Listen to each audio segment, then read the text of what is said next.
Nice bruises, princess. Didn't know Fort Kessler had spa days. That's the first thing I heard when I stepped onto that field again. The voice cut through the morning like a bad memory you weren't ready to relive. Private Huxley, smug as ever, grinning like he just won something.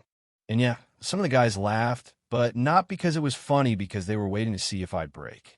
I didn't. I stood there, sweat dripping down my back, dust caked into my skin, and every bruise on my body catching the sun like a flare. I could feel all their eyes. They didn't know me, not really. I was just the new transfer, the only woman in Bravo Squad in 2 years. No intro, no welcome speech. Just whispers. Some said I was recovering from something. Others figured I was a desk officer trying to prove I could run with the real ones. They were all wrong, but I didn't feel like correcting them. I wasn't there to explain. I was there because I owed something, not to the Army, not to command, to the 26 people I'd buried with my own hands. Huxley kept going, couldn't help himself. "How many push-ups does it take to snap a wrist, Sarge?" he asked, loud enough for everyone to hear. "Or did you trip over your own ego again?" And again that laughter, sharp and quick like the crack of a whip. I didn't blink, didn't move, didn't even breathe different. That's what bothered them most. Up on the ridge, General Barkley stood watching. Arms behind his back, boots planted, face like stone. He didn't say a word, but I knew he remembered. He was the one who signed off on my return. He knew exactly what he was doing when he dropped me here. Fort Kessler didn't need another instructor, it needed a reminder. I stood there in silence, and they thought that meant I was weak. What they didn't know, couldn't possibly understand, was that silence is sometimes the only thing left when you've survived something so loud it ripped your soul open. I wasn't trying to prove anything. I didn't want attention. I wanted to give something back. Then Barkley spoke. 3 words, call sign Widow 27. The air collapsed. Laughter stopped. Even the breeze pulled back like it didn't want to get involved. Huxley blinked, not getting it. "Widow what?" he asked. Barkley walked down from that ridge, slow and steady. His arms dropped to his sides. His fists just slightly clenched. Every step felt like thunder rolling in slow motion. "You just ran your mouth at Widow 27, son," he said. It wasn't just quiet, it was heavy. Like every man on that field had just realized they were standing in the wrong chapter of a book they didn't write. Private Keller Green, from Arizona, family full of servicemen, muttered under his breath, "No way. That's her." A kid next to him widened his eyes like he'd seen a ghost. Because to them, Widow 27 wasn't a person. She was a rumor, a cautionary tale. The woman who disappeared for 5 days in hostile territory and came back dragging a bleeding comms guy through a snowstorm. But that was legend. And legends don't show up with dust in their boots and bruises on their arms. Right? Barkley didn't raise his voice. Didn't need to. "You ever heard of Operation Ghostline?" he asked. Nobody answered. 4 years ago, he said, we dropped a 7-person recon unit behind the Lawn Divide. Supposed to be in and out in 48 hours. Took 8 days. He paused not for effect, but because saying it still hurt. They were ambushed on day 2.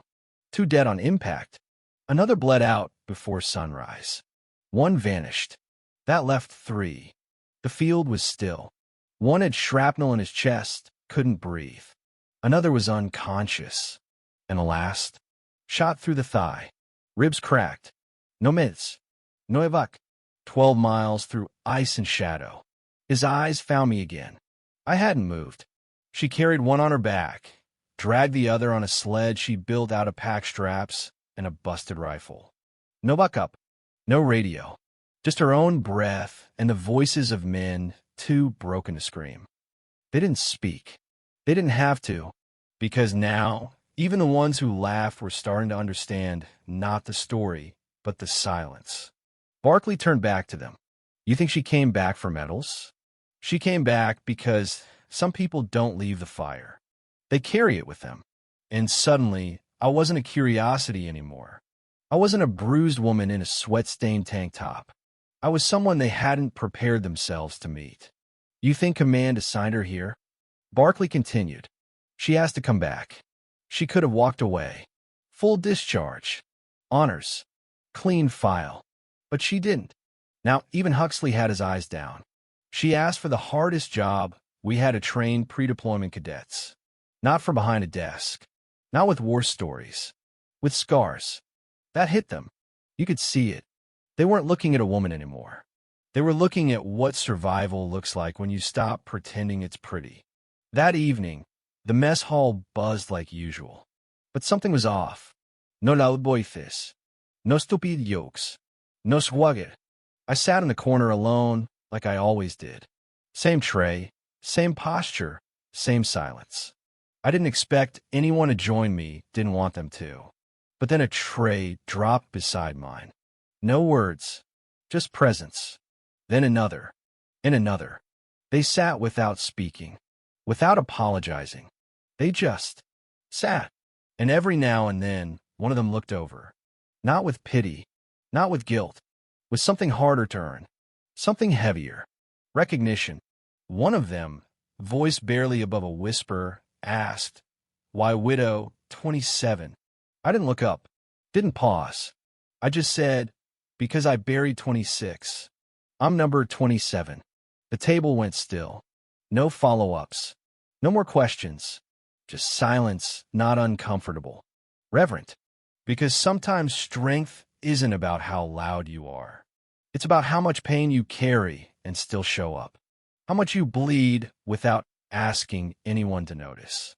How many times you crawl through hell and then volunteer to lead others back into it, not because you want to, but because someone has to. And you know what? That night, no one clapped. No one gave a speech. No one said thank you. But they stayed. They sat. They listened. And for the first time since I came back to Fort Kessler, I didn't eat alone. Because real leadership doesn't show up wearing medals. It shows up with blood under its nails and ghosts in its eyes. It doesn't shout to be heard. It walks through silence and waits to be seen. So let me ask you something. If Grace hadn't said a word, hadn't bled in front of them, hadn't stood in that dirt with her whole story carved into her skin, would they have ever seen her? And more importantly, how many people just like her are standing in your life, quiet, broken, unrecognized because they don't wear their strength loud? Comment below. What does respect mean to you? And when's the last time you gave it to someone before they had to earn it the hard way? Xin chào các bạn, mình là Trinh, mình phụ trách viết content. Trên đây là những công việc của mình là mình lên mạng xã hội tìm hiểu những video.